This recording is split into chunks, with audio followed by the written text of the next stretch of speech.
Swastiastu, Namo Buddhaya, Salam Kebajikan. Perkenalkan, nama saya Ayu Arianti dengan NIM 22003850 dari kelas 2B Program Studi Pendidikan Sosiologi Universitas Pendidikan Indonesia. Pada kesempatan kali ini, saya ditemani oleh dua rekan saya yang sangat luar biasa, yaitu Amalia Salsabila Nazwa dan Dia Ulham Zakia. Perkenalkan, nama saya Amalia Salsabila dengan nomor induk mahasiswa 2006554. Perkenalkan, nama saya Dia Ulham Zakia dengan nomor NIM 2000391. Pada kesempatan kali ini, kita akan membahas mengenai pendidikan Pancasila sebagai pengembangan karakter bangsa Indonesia. Untuk mengetahui bagaimana pembahasan kita terkait topik tersebut, yuk simak videonya hingga selesai.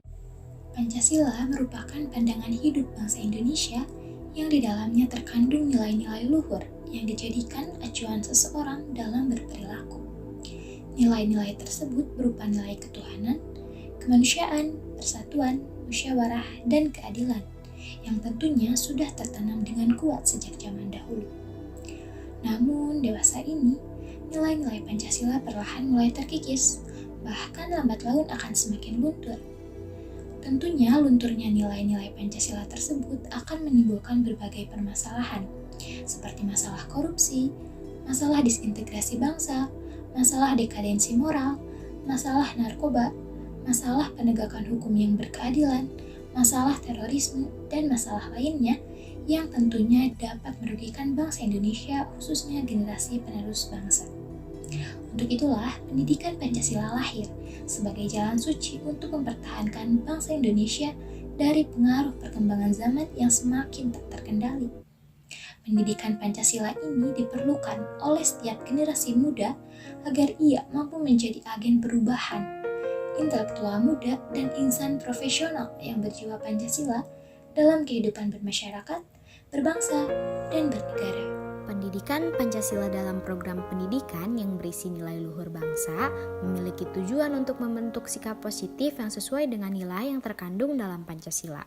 Istilah karakter dapat diartikan sebagai sistem daya juang, dorong, gerak, dan hidup yang berisikan tata nilai dan moral yang ada dalam diri manusia.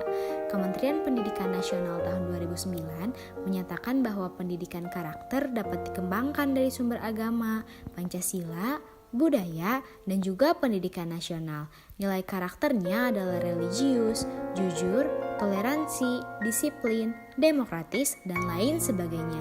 Yang dengan demikian, pembentukan nilai-nilai karakter mahasiswa dapat dibentuk dengan sarana pembelajaran juga dalam ranah kehidupan bermasyarakat. Pengimplementasian pendidikan Pancasila sebagai pengembangan karakter bisa dibuktikan dalam sila pertama, yaitu ketuhanan yang Maha Esa.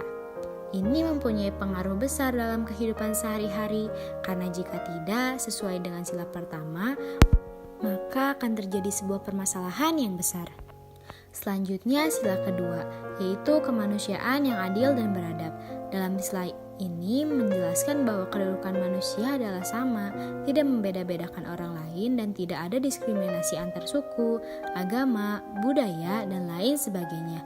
Yang hal tersebut bisa dikembangkan dengan sikap saling mencintai, menjunjung tinggi nilai kemanusiaan, karena jika tidak sesuai dengan sila kedua, maka akan timbul permasalahan. Contohnya, hukum tumpul ke atas dan runcing ke bawah.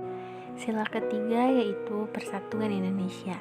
Dalam sila ini mencerminkan adanya budaya gotong royong sesama manusia. Selain itu, mencerminkan masyarakat yang penuh dengan rasa semangat kebersamaan dan juga menggambarkan karakter terbina bahwa masyarakat Indonesia sangat melengkapi dan juga membantu meskipun berbeda-beda namun tetap satu jua. Selanjutnya, sila keempat yang berbunyi kerakyatan yang dipimpin oleh hikmat kebijaksanaan dalam permusyawaratan perwakilan. Makna yang terkandung dalam sila ini yaitu nilai kerakyatan yang berarti kedaulatan berada di tangan rakyat itu sendiri dan juga rakyat memiliki kedaulatan antara hak dan kewajiban yang sama. Selain itu, menunjukkan bahwa adanya saling kepercayaan antara masyarakat dan kebersamaan serta kekerabatan yang dijunjung tinggi untuk membentuk karakter kepemimpinan yang mendarah daging dalam masyarakat Indonesia. Yang terakhir yaitu sila kelima yang berbunyi keadilan sosial bagi seluruh rakyat Indonesia, menunjukkan bahwa masyarakat harus bersama-sama dalam membangun suatu karakter tanpa perbedaan apapun, karena karakter masyarakat Indonesia adalah satu, yaitu karakter yang baik dan sesuai dengan isi Pancasila. Pendidikan Pancasila digunakan untuk membangun sebuah karakter bangsa. Hal tersebut disebabkan karena dari pendidikanlah semua peradaban manusia berawal. Dari pendidikan sejak masih kecil, mulailah ditanami karakter dengan cara memberikan pendidikan Pancasila secara sederhana. Hal ini bisa efektif apabila pendidikan tidak hanya dilaksanakan dalam lingkup pendidikan formal, namun juga peran orang tua serta masyarakat sangat dibutuhkan. Suatu pendidikan karakter yang sempurna tidak akan berhasil secara maksimal apabila hanya diterapkan di lingkungan akademis saja. Peran lingkungan dan keluarga juga sangat penting karena hampir keseluruhan waktu dihabiskan di lingkungan.